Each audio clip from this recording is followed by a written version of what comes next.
This seems to trip everyone up that I speak to. You don't need a software development team and you don't need investor money to get started. So it comes up quite a bit because obviously we built the last business tech product. When people have an idea for a tech product or a website or anything, usually the first questions asked are, where do I find software developers and how do you go about getting investor money? I can't drill into people's heads enough how important it is to prove the idea in a rough prototype or pretotype sort of stage. And what's a pretotype?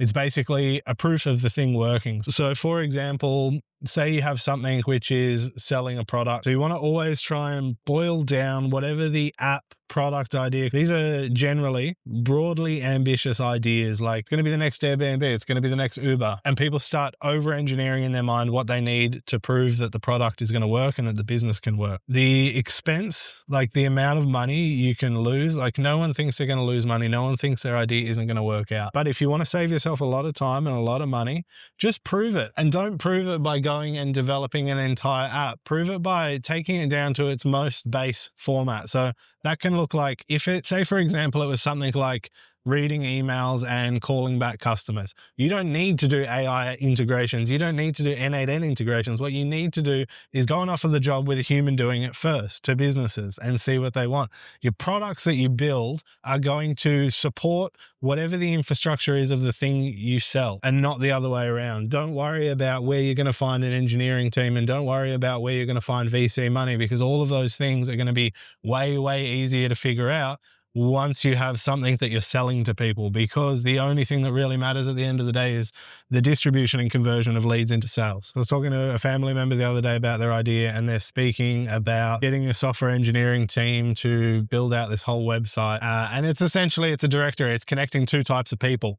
I said, you don't need any of the software stuff. All you need to do is set up a mailing list, like a newsletter, emailing list that lists the things that you're going to put on the directory eventually. There's a million more complex things in business processes that have to go on under the hood, but you figure all of them out without spending a single dollar really easily with a mailing list and a landing page. And the landing page says, this is what you will find on the email list. The email list pushes the directory listing out there. And then what you're doing from that, you're watching the activity, you're watching the subscriber base grow. So you're advertising the mailing list. You don't advertise the app and the broad ambition, the big picture. It's perfectly fine to have a big picture, but don't try and build the big picture until you've proved the market.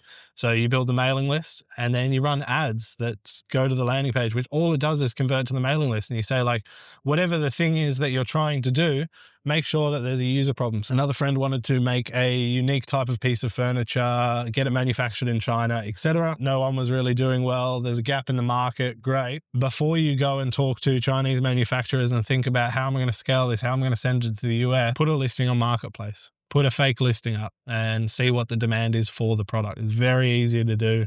Make some pictures with AI or take a photo of, if you want to know how much volume something's doing, sell a competing product. So he was thinking that the competing product was too high price. So I said, just get photos of the competing product. And I know this is annoying if you're a Marketplace user.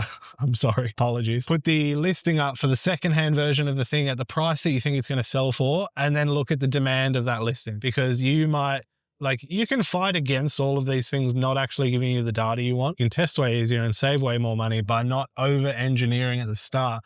We are guilty all the time of over-engineering at the start. There's some good reasons for that, because usually our minimum viable product is tech, because we build tech, we build technology. That's what we do. There are costs of changing things later. Most of the people that I speak to, though, they're not going to build, the earliest version I'm suggesting isn't a tech play. It's like plugging an email list and a landing page together doesn't take much time or money. And there's no risk of having to change from building something in one way to another. So, and then the final other one was essentially what I would equate to, it's in a different industry, but it's what I would equate to in a manufacturing facility, they would have maintenance schedules on a part, this power thing was done at this time on this machine, estimate the downtime of the machines when things have to be replaced and stuff. It was the equivalent of that in a different industry, because he noticed a gap. In that case, what I told him was start with the Google Sheet Sheet. And the reason you start with the Google Sheet, so he wants to give it to a client and they can record things in there with like drop downs and stuff. I'm like, great, that's all possible to put into a Google form and then take it from the Google form and put it into a Google Sheet automatically. Those things are really easy to do. You get to see if the thing works, if it's valuable for that one person, and then you can decide to go and build an engineering team, etc. The important thing to know is hiring, there's a huge market of software teams, product designer teams, etc., who will do their best to make your idea work. They will do their best. They will build the thing, but they make money from providing the service. They don't make money from telling you not to do the idea or to test the idea before you start building things and spending hundreds of thousands of dollars. So take this advice instead, which is to find the best possible base version of the thing. Do it manually with a person doing it. Oh, that won't scale. Don't fucking worry about scale. Scale doesn't matter right now.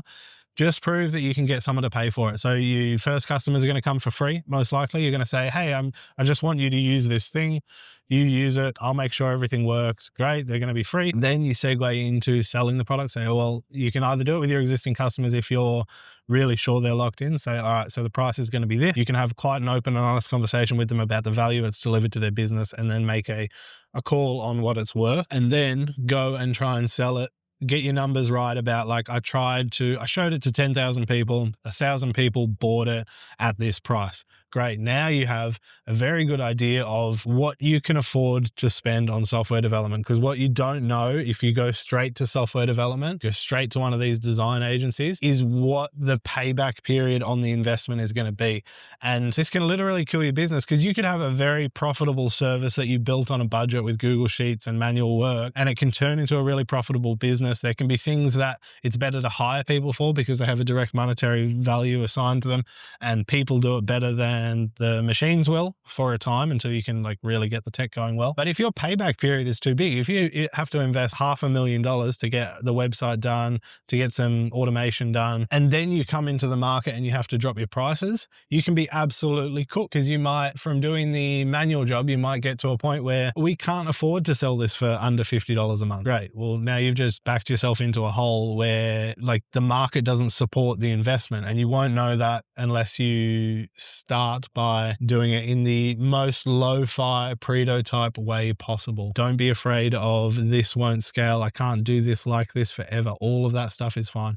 You're going to be in a better position with software developers. So typically to get a good software engineer, you will need to give them equity in the business if they're going to be full-time, or the agencies charge a lot of money. If you already make money and you're talking to a software developer about giving them equity, having the number there, you can give them less cash for more equity because they can see that it's a proven business and a proven model. And the same thing for the agencies, you'll have more information about how much you can actually afford to spend. So instead of going into it completely blind with an idea, where they will tell you like, yeah, we can build that idea, not tell you if it's going to be a profitable idea, but they'll tell you they can build the idea, which is great. But you can go into it, if you can do that for a year or even half a year, there's not many cases where half a year or a year is going to really hurt your competitive advantage.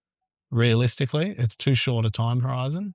There are some, but essentially what you're going to go into that with, once you've built the product, you've served people, you've sold it to customers, you've manually created things that are working, some automations, you're going to go into those meetings actually knowing what you're talking about, not knowing which infrastructure should be on Kubernetes, but you will know exactly what it has to do, and you won't have to lean on them to tell you how it needs to work. You'll be able to say, no, customers don't like that. We need to do it this way. This doesn't matter. We need to do it this way. And you can be much more critical about what you're spending, and you'll know that you're spending in a market that supports it for the broadest stroke. This advice won't work for everyone. It won't work every single time, but it will help most people that I speak to who want to go and get software engineers or want to go and get VC money to launch an idea. You just do not need those things, and they're not the best things to get first if you've never done it before. Make the smallest version of the product, sell the smallest version of the product, and then go approach those things after. You'll be in a much, much better position.